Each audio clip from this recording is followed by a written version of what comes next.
തുടങ്ങിവെക്കുന്ന പല പദ്ധതികളും ഉദ്ദേശിച്ച ലക്ഷ്യത്തിലേക്ക് എത്താതെ പാതിവഴിയിൽ നിന്നു പോകാറുള്ളതാണ് കേരളത്തിൽ പതിവ്.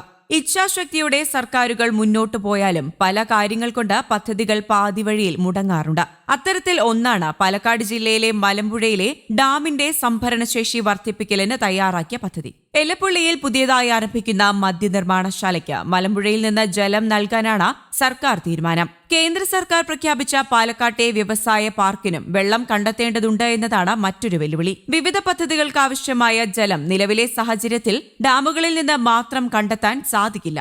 അതുകൊണ്ട് തന്നെ വരാനിരിക്കുന്ന സംസ്ഥാന സർക്കാർ ബജറ്റിൽ ഡാമുകളുടെ സംഭരണശേഷി വർദ്ധിപ്പിക്കുന്നതിനാവശ്യമായ നടപടികൾ സ്വീകരിക്കുമെന്നാണ് ഇപ്പോൾ വിലയിരുത്തപ്പെടുന്നത്. കൊട്ടിഘോഷിച്ച പദ്ധതിയായിരുന്നു മലമ്പുഴ ഡാമിന്റെ സംഭരണശേഷി വർദ്ധിപ്പിക്കലെങ്കിലും അത് മുന്നോട്ടു പോയില്ല. തുടക്കത്തിൽ തന്നെ പദ്ധതി പാളിപ്പോയി. മലമ്പുഴ ഡാമിൽ 40 ദശലക്ഷം ഘനമീറ്റർ മണലും ചെളിയും കെട്ടിക്കിടപ്പുണ്ട്. മണൽ കോരിയിട്ടതല്ലാതെ മറ്റ് പ്രവർത്തനങ്ങളൊന്നും ഇതുമായി ബന്ധപ്പെട്ട് നടന്നിട്ടില്ല. 226 ദശലക്ഷം ഘനമീറ്ററാണ് മലമ്പുഴ ഡാമിന്റെ സംഭരണശേഷി. ഇതിലാണ് 40 ദശലക്ഷം ഘനമീറ്റർ ചെളിയും മണലും കെട്ടിക്കിടക്കുന്നത്. ഇത് കോരി മാറ്റിയാൽ സംഭരണശേഷി വർദ്ധിപ്പിക്കുന്നതിന് പുറമെ സംസ്ഥാന സർക്കാരിനെ സംബന്ധിച്ച് കോടികൾ ഖജനാവിലേക്ക് എത്തിക്കുകയും ചെയ്യാം. ചെളിയും മണലും നീക്കിയാൽ സംഭരണശേഷി വർദ്ധിപ്പിക്കാനാകുമെന്ന് ജലസേചന വകുപ്പ് മുൻപ് റിപ്പോർട്ട് നൽകിയിട്ടുണ്ട്. ജില്ലയിലെ മറ്റ് ഡാമുകളായ വാളയാർ, മീങ്കര, ചുള്ളിയാർ, മംഗലം ഡാം എന്നിവിടങ്ങളിലും ചെളി നീക്കുന്ന പ്രവർത്തനങ്ങൾ പുരോഗമിക്കുന്നുണ്ടെങ്കിലും പ്രതീക്ഷിച്ച വേഗതയില്ലെന്നത് തിരിച്ചടിയാണ്. ചിലതെല്ലാം സ്തംഭിച്ചു കിടക്കുന്നുമുണ്ട്. ഡാമുകളിൽ നിന്ന് കോരിയെടുക്കുന്ന ചെളിയും മണലും സർക്കാരിനും വരുമാന മാർഗം തന്നെയാണ്.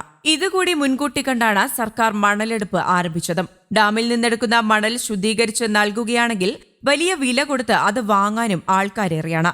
സംസ്ഥാനത്ത് നിർമ്മാണ പ്രവർത്തനങ്ങൾ നിരവധിയായി പുരോഗമിക്കുന്ന സാഹചര്യത്തിൽ വാരിയെടുക്കുന്ന ചെളിയും മണലും വെറുതെ പാഴായി പോവുകയില്ല എന്നതും തീർച്ച തന്നെ. പാലക്കാട് ജില്ലയെ സംബന്ധിച്ചിടത്തോളം വാളയാർ ഡാമിന്റെ സംഭരണ ശേഷി വർദ്ധിപ്പിച്ചാൽ അത് കഞ്ചിക്കോട് കേന്ദ്രീകരിച്ച് പ്രവർത്തിക്കുന്ന വ്യവസായ സ്ഥാപനങ്ങൾക്ക് ആവശ്യമായ ജലം ലഭിക്കുമെന്ന മറ്റൊരു നേട്ടവും ഇതിനുണ്ട്. അതോടൊപ്പം തന്നെ കാർഷിക ആവശ്യത്തിനുള്ള ജലവും ഇവിടെ നിന്ന് ലഭിക്കും. അതേസമയം മുല്ലപ്പെരിയാർ ഡാമിനെ പറ്റിയും ആശങ്കകൾ ഏറെയാണ്.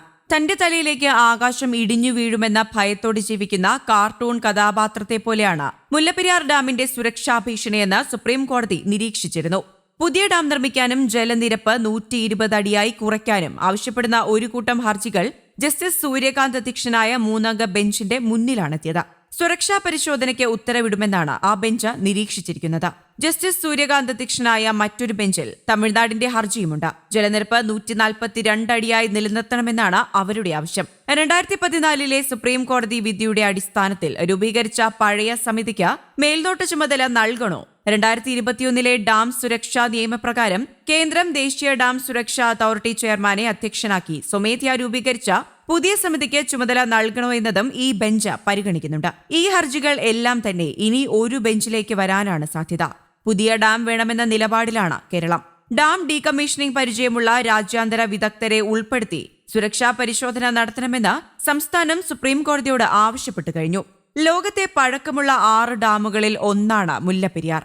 4 ഡീകമ്മീഷനിംഗ് ചെയ്യാനുള്ള നടപടികൾ ഇപ്പോൾ പുരോഗമിക്കുകയാണ്. News desk, Kerala Kaumudi.